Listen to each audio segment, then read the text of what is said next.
What is kyphoplasty and vertebroplasty? In kyphoplasty, it's an outpatient procedure.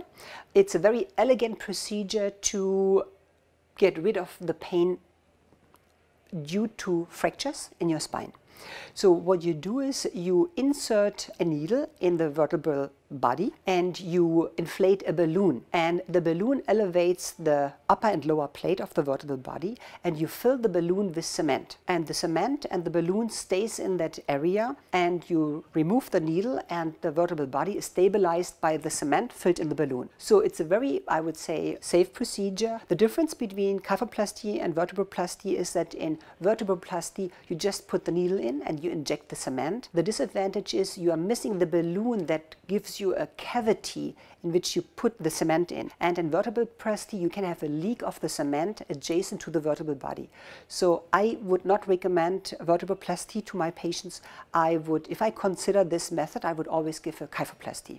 Both kyphoplasty and vertebroplasty is when there's a fracture, mostly in the vertebrae, in the vertebral body. Then the vertebral body is lower than it's supposed to be. So it's kind of breaking down.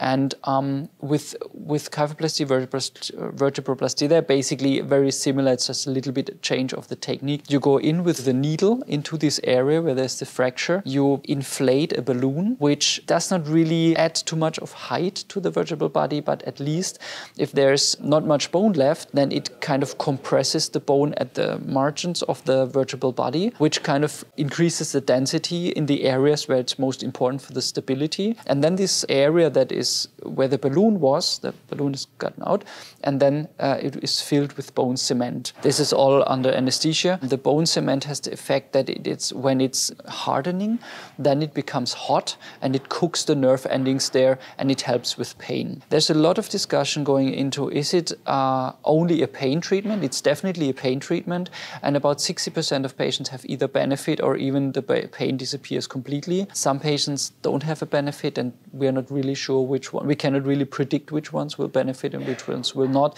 So we rather recommend it because the side effects are very low and the risk is very low. This cooking of the nerve endings and taking care of pain, that's the major thing of kyphoplasty and vertebroplasty. When should these procedures be considered? We do it with patients who have major pain from vertebral fractures. There is a slight concern that you might have increased fractures above and below the vertebral bodies, because those vertebral bodies are still soft from the myeloma and they're adjacent to a very hard cement-filled vertebral body. And you might have an increased risk of fracturing the vertebral bodies, which are still soft, above and below the cement-filled vertebral body. So that is, I would say, a minor concern. I would consider patients for kyphoplasty really with major vertebral fractures and pain, and who do not really tolerate pain medication and do not have a benefit with reduced pain from chemotherapy.